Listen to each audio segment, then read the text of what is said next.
చెప్పేసి ఆయన మొత్తం ఇక్కడ అలచడి చేసిపోయిండు. అది కూడా కేటీఆర్ గారి దృష్టికి, మినిస్టర్ గారి దృష్టికి 100 సార్లు తీసుకుపోయినా.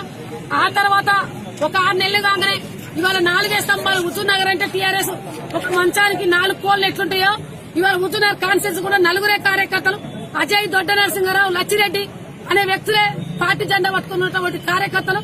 కానీ అలాంటి ఒక 100% ఉన్న కాంగ్రెస్ ను 80% టీఆర్ఎస్ మార్చి ఒక ఆడ మనిషిగా, ఒక మహిళగా రాత్రి పగులు తిండి లేకుండా, నిద్ర లేకుండా నేను ఇక్కడ వచ్చిన. నేను కోర్టు కొల్లగొట్టడానికి రాలే, భూ కబ్జాలకు రాలే, సెటిల్మెంట్లకు రాలే, నేను దేనికి రాలే. నన్ను పంపించిన కేసీఆర్ గారి మాట దక్కియాలే. కేసీఆర్ గారు పంపించినటువంటి పార్టీని డెవలప్ చేయాలని నేను ఇక్కడ ఉన్నా.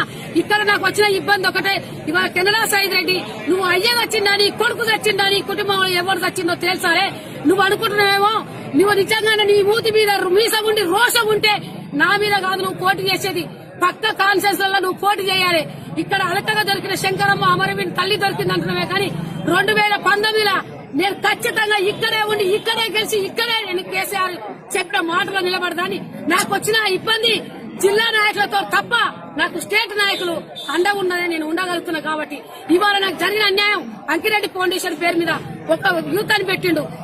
ఏ వంకతో రావాలని ఏం అర్థం కాక అక్కడ కోట్లు కొల్లగొట్టి 250 కోట్లు 400 కోట్లు ముంచి దోషణ పోసినని చెప్పేసి ప్రజలు మోసపోచుకుంటా, మన విద్యార్థులను, నిరుద్యోగులను బలి చేసుకుంటా, సాయంత్రం పూట బీరు బిర్యానీ. అంకిరెడ్డి ఫౌండేషన్ నీ అయ్యే దేనికోసం తెచ్చిండో ఒకటి చెప్పాలి. నీ అయ్యే వచ్చి 21 సంవత్సరానికి వర్ధంతి సభ చేస్తావు అంటే ఒక 21 సంవత్సరానికి వర్ధంతి చేసి కార్యకర్తలు మోసం చేసి నాకు టికెట్ వస్తుంది, నీకు ఎవర్రా టికెట్ ఇచ్చేది? నిన్ను కూర్చుంటే ఎవరు కూడా లేవదు, నీకు టికెట్ ఇచ్చేది ఎవర్రా? ఎవరు లేరు.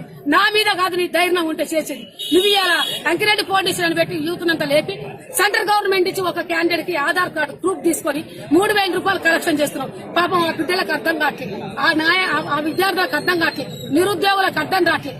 వాళ్ళని ఇవాళ ఉతున్నారు కాన్సెన్స్ లా కష్టం చేసుకుని బతికే యూత్ లను, విద్యార్థులను, నిరుద్యోగులకు బీరు బిర్యానీ అలవాటు చేసి సాయంత్రం పూట నీ ఎంబడి తిప్పుకుంటావు. నీ దమ్మది కాదురా, నీ న్యాయం ఉండాలి, నువ్వు చేసే పని ఉండాలి, ప్రజల అభిమానం, నువ్వు చేసే కార్యక్రమాలు ఉండాలి, ప్రజల అభిమానం. నువ్వు ఏం కార్యక్రమం చేసినావు? కన్నడ నుంచి రాగానే నీకు టికెట్ ఇచ్చి నీకు ఓట్లేస్తారా?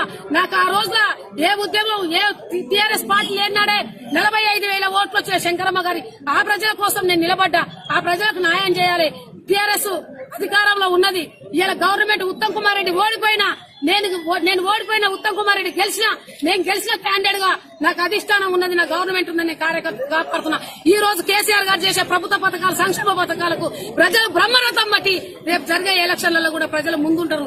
కానీ ఈ జిల్లా నుంచి నాకు జిల్లా సహకారం చేయక వాళ్ళు బయటకు రాకుండా నన్ను ఇబ్బందులు పెట్టాలనుకుంటారు. త్వరలో ఇది కూడా నేను మినిస్టర్ గారు, ముఖ్యమంత్రి గారి దృష్టి తీసుకెళ్లి కేటీఆర్ గారి దగ్గర తీసుకెళ్లి ఈ సమస్య నేను పరిష్కారం చేసుకుంటా. నాకు జిల్లా నాయకులు ఈ టార్చర్ పెట్టి సైద్ రెడ్డిని పంపించి నన్ను ఇబ్బందులు పెడుతున్నారని నేను కోరుకుంటున్నాను. హాయ్ ఫ్రెండ్స్, మా టుడే టుమారో యూట్యూబ్ ఛానల్ చూస్తున్నందుకు చాలా థ్యాంక్స్.